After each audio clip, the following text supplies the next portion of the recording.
Good afternoon, sir. Good afternoon. What a pleasure. Sir, it is pleasure to have you on this web meeting. And everybody know that Dr. Pankaj Desai, he was past president of Foxy. And in his introduction, I do not want to say anything except that he is a teacher of teachers. And he remains in the heart of many of our colleagues and Foxy members. So welcome, Dr. Pankaj Desai, sir. My pleasure. It has been a very rare occasion for me when a medical legal expert comes in my hand. Yes. so many people come in my hand, means whom I can ask, whom I can learn from. But hardly most of the times with medical legal discussions, I'm usually sitting in the audience. I remember in one of the AMOX conference long back, probably in 2008 or somewhere, I was told to chair the entire workshop on meditation. It was very helpful, and something which I'm carrying right from those days, which I'm going to request you to guide us, is that the first thing which happens is you get a phone call for help. You must be getting so many phone calls for help, okay, from colleagues, even from your juniors, from people who are in distress. What is the first thing you tell them? They are in distress. What is the first thing you tell them usually? See, the first word from our side is that don't panic. Excellent. And this is something fantastic. Yeah, complication per se does not mean that you are negligent. Okay. So don't panic and do whatever medically possible for the patient. Okay. And after that, prepare your document well, because only your document will speak in the court of law. Okay. Okay. And you means all medical legal experts. And what I feel is that Foxy is fortunate. Foxy, an organization which is our non-biological mother. Yes. I always tell I have three non-biological mothers. One is my Rosary School, one is Department of Obstetrics and Gynec, Medical College, Baroda, and third is Foxy. What we are today is because of these three mothers, non-biological. Right, sir. Now, in Foxy, we were fortunate that we have three consecutive, a hat trick of excellent past and present chairmen of medical legal committees. Yes, sir. Starting from Dr. Hitesh Bhatt to you, to Dr. Manish Machwe. Yes. Foxy, people look up to Foxy basically not for razzmatazz and fun. Yes. When it comes to, say, like a mother, razzmatazz and fun is fine. Yes. But then when it comes to crisis, you run to your parents. Right. In the same way, we run to you. Maybe people run to me also. Say, for example, there is a crisis. Yesterday only there was one phone call for a health syndrome. They run to you. Why? Because as a mother, this organization is going to provide us with support and support. Yes. And you must be providing for a very long time. And you feeling that now you can serve in a larger context by becoming the vice president or something is also very legitimate, very understandable. Now, my point is, Gitendra Bhai, is that which is the most common mistake which you have seen we people as clinicians making when you sit down to analyze, which could have been avoided. Sir, basically, we always tell our friend to remember one word, that is one alphabet rather, that is C. C. Yeah. So the mistakes we do in our practice, that mistakes are all C's. First is that our conduct sometimes is not good with the patient or the relatives. Okay. And that invites the problem. Okay. Our behavior, our staff's behavior with the patient or their relatives are not good sometimes. Okay. Second most important thing is that criticism from the colleague, from our fraternity, that invites the problem. Okay. So criticism by another doctor. Suppose somebody comes for your advice, second advice, and looking to the case paper, you don't tell anything. But if you give some expressions on your face in such a way that everything will be communicated to the patient that something wrong is been done by the previous doctor. So that is again is a second C. Third is sometimes due to overburdened or due to something like that, we are careless also in our practice. So Okay. carelessness is one of the cause. Okay. And sometimes we breach the confidentiality of the patient in a casual manner. So Can you give an example on this, please? yeah. So suppose some patient comes to our hospital, and on the very next day, we get some email saying that I am husband of so and so patient. Please give me the report of my wife's treatment. Okay. So what you had done and what was the disease. Okay. So without knowing that whose email is that, you divulge everything considering him as a husband. So that also creates sometimes problem. You cannot divulge problem of wife even with the husband without the permission of the patient. So breach of confidentiality again is a big problem. So one more thing that we don't pass more time with the patient in our counseling room. So we always in hurry don't counsel the patient properly. Okay. So it is said that if you will pass more time with the patient in your consulting room, then you will definitely be able to save your time in future, which you will have to pass in the court of law. So the choice is yours whether you want to pass more time with the patient in your consulting room or in later on you want to go to court of law. Over and above, communication is a big problem. We don't know what to communicate, how to communicate.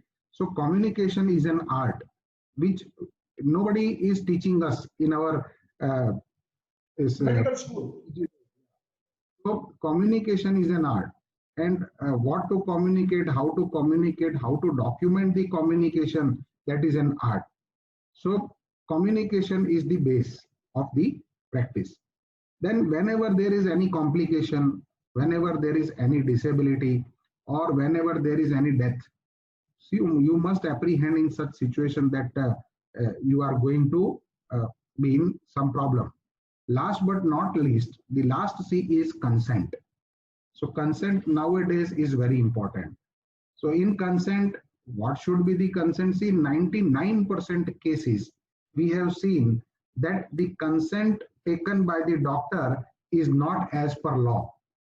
So that is the most common thing which we are seeing in our practice. Okay. These are the things, all the things which can easily be avoided. So if you take care of all these C's, then you can definitely avoid other C's. What are those C's? That complaint filed against you in consumer court, in civil courts, in criminal law means police complaint, then complaint in different commissions, Human Rights Commission, Women Rights Commission, complaints filed in councils, State Medical Council, then Medical Council of India, and complaint filed in even CMO office under Clinical Establishment Act now, and complaint filed in Chief Minister's office. So there are multiple fora where complaint can be filed. So you can avoid all these C's if you take care of the C's which I have mentioned. Okay, excellent, excellent. There cannot be a better answer than this. Excellent.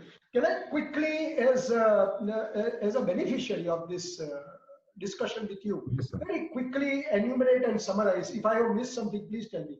Yes, sir. Conduct, criticism, then carelessness, then confidentiality, then communication, and the maximum you put stress was on consent. Consent, Okay. yes. Now, Jitendra bhai, what we face, what I have been feeling is that there is a huge first reaction as soon as you say that any of these is breached. I'm sure you agree that it does not guarantee that there will not be a medical legal case. Yes. I'm sure, but it will minimize. And yes. I take your point in a very valuable as an advice. However, if in the eventuality of somebody getting a legal notice, now I'm coming from this side of the table. Yes. Okay, Yes. like this side, and that is where first reaction which comes is fear. Yes. And you said that Yes. first thing you tell, and I appreciated it, Right. that don't panic. Now, what exactly happens is that now I am putting my perspective as a teacher. Yes. Okay, here inside, here, exactly here inside, there is one, what we can call is that of the size of, say, a big tea or a rajma or maybe some cardamom or something. There is one organ which the amygdala. Okay, it is a 24/7 fear sensing radar. Yes. Okay, I'm going to bring you into this, but let me just give an introduction to this. And this 24/7, so even in your sleep, sometimes you come up with fear. It is sensing fear, and it sends signals to the amygdala, sends signal to the hippocampus. Yes. Hippocampus is loaded with memory. Right. Okay, and it immediately correlates. Okay, you are in sleep, your hand is under pressure, you are very tired. Okay, the amygdala has sensed that this can cause injury, so it sends to hypothalamus. At that time, the hippocampus, it will send random attachment to memory, and you will get dreams like you are failing in exam. Though you are a brilliant student, you are not supposed to fail, but you have failed in exam, or some patient is died, or some sort of an absolutely nonsense. And when you get up, you feel, we are relieved, and that feeling of relief comes from here, from the prefrontal cortex. Yes, so this is where, if this is versatile, and if we are able to control this, then what we call as neuroplasticity develops, which is the in thing today. Everybody is talking of neuroplasticity. You can manipulate your fear. My request to you is, as a person who has seen fear from very close quarters, can you tell us what we should not do to be afraid? Can we be a little less afraid, please? Yes. Sir, we always tell that there is only one thing which can reduce your fear. So that is knowledge. So if you have knowledge that what you should do, what you should not do, what precautions you should take, what you should not do, particularly with the patient, and over and above, in future, what will happen to you. So if that knowledge, if you have, then that fear will go. So we always tell that if you have medical legal knowledge, means if you know under which act, what things you are supposed to do, and if you follow those things with your knowledge, so that will reduce the amount of fear. Too good. The best. And you will be distributing this video webinar, short webinar, to many places. Yes. Now, shall I give one message? Shall I give one conclusion? Yes, in your presence, I should not give message. Yes, okay, it's not ethical. No, sir, you are my teacher. You can definitely. I can give one conclusion if you agree. Yes, sir. Shall we now henceforth not attend medical legal seminars or medical legal sessions out of fear? Yes. But to gain knowledge. Yes. This will make our interaction very objective. Yes. And very fruitful. Yes. What happens is, Jitendra, we go there afraid, we come out more afraid. Right. Okay. If this happens, one rare case in your whole life, at the most, you may not even get one notice. Yes. It is possible. Most of the doctors will not get notice. But every case which you discuss there, if this happens to, so that is a fear reaction. Instead, what we should do is that when you project the scene, a situation on the screen, we should not be afraid there, but subsequently you are going to give knowledge as to how it was handled, and we should carry those messages of your home rather than carrying that first. Usko ye ho gaya, usko ye wo ho gaya. Rather than that, carry the message what the expert told us. Okay, even if it happens, this is what our expert taught us, and I must really congratulate these 3 consecutive medical legal press chairmen who have happened. You are doing excellent as regards teaching is concerned and knowledge is concerned. This knowledge which you say, and I think that should help us in breaking the fear. We always recommend, sir, in our lecture, the first line is that we are not here to make you fear, but we are here to make you fear-free practice. Yes. So you should practice fear-free. If you will have proper knowledge after attending medical legal seminars, then you will definitely be fear-free. And my motto of after joining this Foxy, I have used 3 words, that I want to promote knowledge, medical legal knowledge. Then I want to protect my fraternity. So even after getting knowledge, if you feel fall in some problem, then I can protect by medical legal knowledge, and we should progress together. So, wonderful. And I salute you for that, your dedication and commitment. Is my motto, sir. It is amazing. Last thing. Yes. I have seen you sensitively from very close quarters. We have traveled together, we have eaten together, we have enjoyed together, we have cried together so many times at so many places. Now, and I have seen a very good, sensitive human being here in you. Yes, sir. Away from this medical legal, my last question. Yes, okay, these are the things which normally are not asked on medical legal platforms. But as a teacher, I would like to ask. So what I have seen, Jitendra Bhai, is that the distance, and which pains me sometimes, that when means general motto of medical legal is that till and until proved otherwise, every case is a medical legal case, every patient who enters. But what has happened is that human being inside has started wearing a black coat of the lawyer. Yes. As a result of that, the distance between, social distancing rather than social distancing, the human distancing started. Yes. Are you pained with it? Yes. So we are definitely pained, sir. And since 1994, when doctors were included in Consumer Protection Act, immediately after that, this situation becoming worse day by day.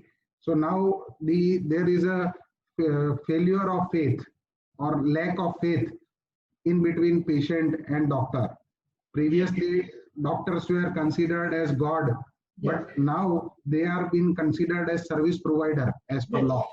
So now our relationship is only consumer and service provider. So the emotions which were there, the attachment which were there, the faith which were there in between patient and doctor are being now eloped somewhere. So that is the main problem which all of us feel nowadays. Okay, but as a doctor, you are first a doctor. Yes, as a doctor, as far as possible, do you agree that that human face removed, sir, from the professional, and now we have become businessmen. And one of my teachers used to tell me, Pankaj, mind my words, and which is coming true. Mark my words, he is no more, my teacher is no more, he died. 15-20 years down the line, we will not only be businessmen, we will become traders. Yes. You give me something, I give you something. Yes. And you must be seeing it much more than us, because we are seeing the dark underbelly. We see clinicians, as teachers, we see clinical aspects of it. You see the dark side of it as to what is happening. And this, I'm sure, is painful. But if we will, to conclude once again, taking that message home, some wonderful messages you have given in this last 5-7 minutes. Okay, but I will take this message also home, that I am sitting in my home. Okay, upstairs is my home, this is my hospital. And in my consulting room, and thankfully Dr. Meera Desai, my wife, has vacated this chair for me. My chair is there. And this message I will take home, that come what may, the human being in you should never die. Yes. This is most important. Yes. Thank you, Jitendra Bhai. It was a real pleasure. Sir, thanks a lot for accepting my invitation. Whatever success, failures, happiness, sadness, always with you. May God bless you. May you reach great heights, and may you serve humanity and mankind and Foxy always. God bless. Thank you. Thanks a lot, sir.